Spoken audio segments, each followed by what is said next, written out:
Live, this is 24-hour News 8.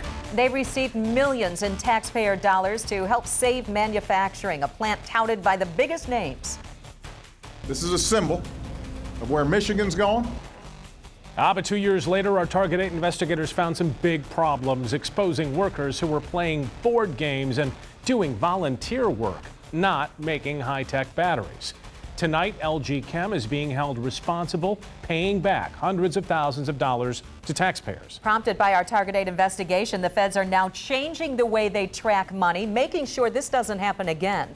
We have team coverage exploring what's next for the troubled Holland plant.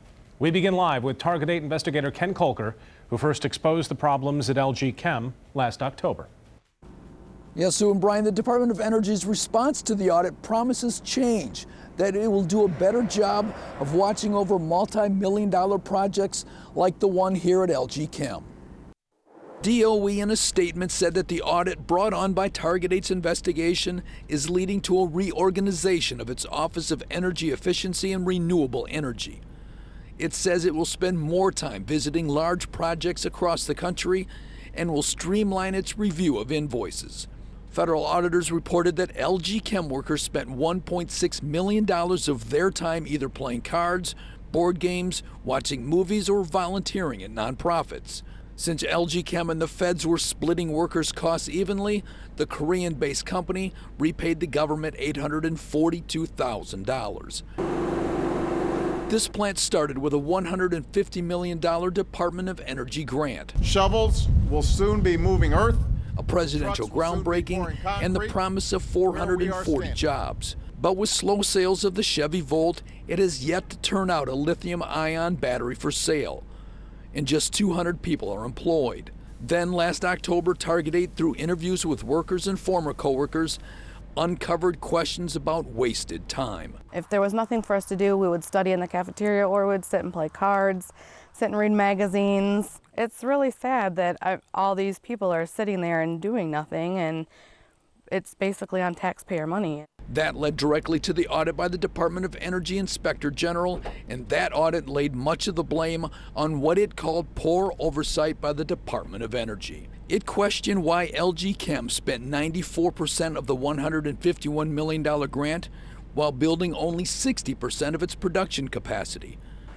It also questioned why the feds issued the grant in the first place without a promise from lgchem to shift battery production to Michigan from South Korea. And it questioned whether the feds should have cut off funding when it appeared lgchem was struggling.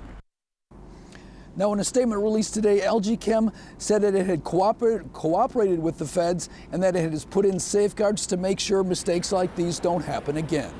Live in Holland, Ken Kolker, 24-hour News 8. Thank you, Ken. We just received a statement from lgchem saying we remain fully committed to launching production at lgchem, Michigan's facility in Holland, and will use our best efforts to create additional new jobs and contribute to a more independent, sustainable energy future. Tonight, new criticism after a Target 8 investigation that uncovered misspent federal funds at lgchem. A U.S. senator is demanding more answers and possibly a bigger refund. Target 8 investigator Ken Kolker broke the original story and tonight has a look at this new twist. This letter from Senator Claire McCaskill to the chief financial officer of lgchem follows a scathing federal audit into spending at the Holland battery plant. That audit came in response to a Target 8 investigation that exposed workers with little else to do were playing cards, watching movies, and volunteering at local nonprofits. And since the feds were paying for half the payroll, that misspent time cost taxpayers more than $840,000, which lgchem has promised to repay. But Senator McCaskill's letter questions whether the company owes even more. The $840,000 covered just the third quarter of last year, but workers have told Target 8 that the game started months before that. The audit also found glaring holes in how the Department of Energy was policing federal stimulus grants. In her letter to lgchem, Senator McCaskill questioned the entire $150 million grant, especially since the company has hired fewer than half the expected 440 workers and has yet to produce a battery for sale. Senator McCaskill asked the Korean-based company to show how it was addressing problems raised in the Inspector General's report. She also is asking Department of Energy Secretary Stephen Chu the steps that he is taking to strengthen oversight of federal grants. LG Chem has until March 29th to respond to Senator McCaskill's letter. What's not clear yet is whether this will lead to a federal hearing. I'm Target 8 investigator Ken Kolker. Our Target 8 investigators exposed it, tax dollars being wasted to pay employees to watch movies and play board games. Now the feds are coming down hard, forcing LG Chem in Holland to pay back more than $2 million. Target 8 investigator Ken Kolker is the man who brought this to light and joins us live in studio now. Ken? Yeah, Brian and Sue, tonight we're learning that part of the reason for the $2 million penalty was because LG Chem tried to cover this up.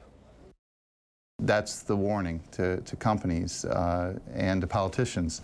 How you respond to a problem, the cover-up can be worse than the underlying problem. That underlying problem was exposed last year by Target 8. That some workers with little else to do were playing video games and cards, watching movies and doing volunteer work on the federal dime. It really is a stretch to say that having people doing volunteer work, watching movies, is getting ready for production. The feds say LG Chem violated the Federal False Claims Act by using some of its $151 million Department of Energy grant to pay for workers who were not working.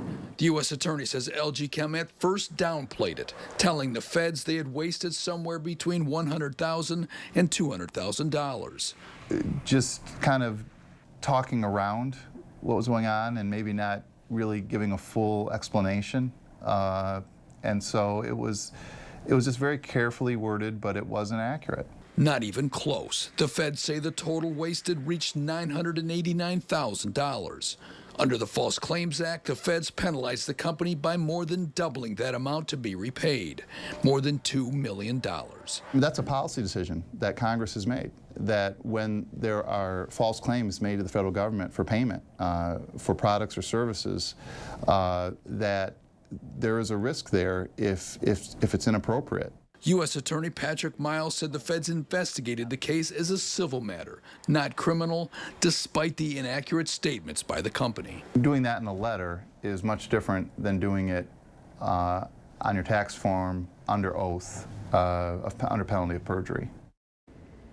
LG Chem, in a news release released today, said it cooperated with the federal government, but company officials refused to answer any questions. The company says it has returned to producing lithium-ion batteries in Holland. I'm Target 8 investigator Ken Kolker.